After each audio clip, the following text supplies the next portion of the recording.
Thank you first for being here. I think somebody has to bring innovation to life because we believe in the EIT there is no success without passion. So I hope that I would be able to share a bit of this with you. I understand you may be a bit overwhelmed now with so many figures, and so much information. We believe at the EIT that innovation is more than figures, is more than R&D, in fact. It has to do a lot with people. And we also believe that when you pull people together, like this event, something happens. That we really create an ecosystem which gets, the best out of every one of us. So thanks for being here, and also congrats to the organizers, because this is impressive. So something would happen, and I'm convinced that the Hungarian participation in Horizon 2020, as the Minister said, would simply grow, because the willingness is here. So thanks for joining. I would not be talking about instruments, because at the EIT, again, we talk more about ecosystems. We believe in people as carriers of innovation, and to make innovation happen, you need also the willingness of people.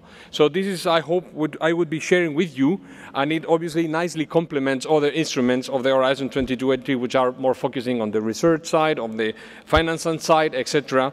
The EIT, again, is about bringing power to people and believing that individuals can, with the right ecosystem, make a lot of things happen. So first, maybe a word to say that obviously this is not all the same. That research, translation, etc. is not the same. Also, it was mentioned in the morning, Europe excels in many areas. We have big universities, we have good research centers, we have vibrant business communities. Why is it that we are not, narrowing down the innovation gap? We believe that, again, this has to do with history, but humans can change history if the willingness is there. Have a look at this chart, and I could not think at the better place, in fact, to share these thoughts with you. If you walk around the streets of Budapest, you might be impressed, as I was when I arrived here a couple of years ago, that this city was simply booming 100 years ago. It's so homogeneous. If you walk in the streets of Pest, in fact, which means that economy was really doing well at the time, because you cannot build up this, all these houses, so glamorous still today. And again, this has to do with history. If you look at this evidence, by the way, produced with data from the GRC, the Joint Center in IPTS in Sevilla, you see the European drama. In the first part of a century, the largest community of young leader innovators, companies that were created at the time and scale up to be the multinationals we know today, were based in Europe. And as we approached the end of the century, this trend reverted. In other words, Europe was simply too slow to react to the ICT revolution, and with the net result that few of today's young leading innovators, companies that were created in garages or whatever, and then scale up to the Googles, to the Microsofts, to the Facebooks, are unfortunately not in Europe. So this is what we have to tackle. And the research, by the way, published by Bruegel, presents that, in fact, the innovation gap of Europe has to do with this phenomenon. It has to do with this phenomenon. It doesn't mean that obviously we shouldn't continue investing in research, we shouldn't continue investing in collaborative research with business and industry, but we have to do something about the human factor, because people can change things if we are convinced that we need to change, first of all, the mindset. So this is about the mission of the EIT, extracting more than just putting the pieces together by creating the right environment where people can drive and then individuals become the vehicle of innovation. It's not the laboratory, it's not a research center, it's people with their own knowledge and willingness that make innovation happen through entrepreneurship. Obviously, we need to mobilize other partners than traditional partners, meaning business and research. Obviously, if you want to change society, you need to mobilize higher education. So that's why the institutional mission of the EIT to integrate the knowledge triangle, to get universities also tied in together and become entrepreneurial, so that they don't educate just future employees, they educate also future employers. Again, as it has been stressed, the model works. I will not go into the detail, but please keep these two ideas in mind, people and ecosystems, because this is really the contribution of the EIT. And the first results are there. I would show, well, first of all, what the model has been conceptualized. Obviously, the headquarters of EIT is based here in Budapest, but we can, if we work for Europe, we need to mobilize also partners around the knowledge triangle across Europe. And we do this through a breakthrough innovation approach, which is so-called knowledge and innovation communities. These are not traditional R&D projects. These are not traditional R&D consortia. These are living partnerships. So these communities, we call them innovation factories because they share the logic of business in the way they perform innovation, in the way they educate the students, they create the startups and get some of these startups with the first customer among the young leader, the multinational companies. So you see the characteristics here. Obviously, they are very different if you compare to, again, R&D projects. They are long-term, they are integrated, they are set up as a legal entity, they have a CEO. It's not a project manager, but a person that is accountable against a board, in fact, of partners of the Knowledge Triangle in these KICs. I would leave this really to the organizers because I don't think we have the time to go through the details. Maybe I can simply stress that this model really works. The 3 first KICs are running, and by the way, here the good news, Hungary is on board, and I would also explain this to you later. Maybe to, here are the 3 KICs. They are focusing also on societal challenges, by the way, one of the pillars of the Horizon 2020. So the EIT has been a precursor in some regards because these KICs were selected in 2009. And they are focused on climate, ICT, and energy. Here's the map of Europe. If we talk about these ecosystems, obviously they have to be interconnected, and the KICs are also unique because they are physically present. It's not like a project, again, where you would stay in your own institution and you would meet for the project meetings or the progress meetings. The KICs are also special because they crystallize this knowledge integration in some hotspots.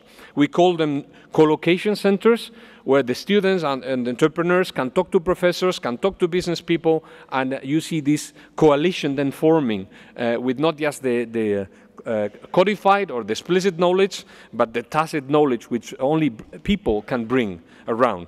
So the good news, as I explained, is that Hungary is on board of the 3 KICs, and it's a big achievement, I could say, of the persons behind this, but also national office has been also contributing, as the minister said in the morning, putting some side money. So if you take climate KIC, there is a regional implementation center here in Budapest. In ICT Labs, there is an associate partner, and I see some familiar faces, in fact, in the room. And the KIC Energy has established a partnership agreement with the regional environmental center, whereby they would use this intergovernmental agency to really outreach beyond Western Europe. So again, Hungary is on board, and obviously there is a lot of talent in this country, so it doesn't come as a surprise. I like to maybe say some words about how the KICs work, because it is important also for you to understand this is very far away from top-down. We put together these conditions, but the KICs operate bottom-up. And they take funding not only from partners, but also from public sources, national, European programs. And this is a nice and smart alignment. You have also heard about this problem of fragmentation. So the KICs also take this problem on board, but they are on the driving seat. It is not the EIT that puts top-down what should be done here or there. So they are, again, living partnerships. They have their own dynamics, and at some point they should become, and they will become, sustainable. And then you see this is working. I would not go into the details, but you see this largest column to the right, the funding contributed by national and regional programs.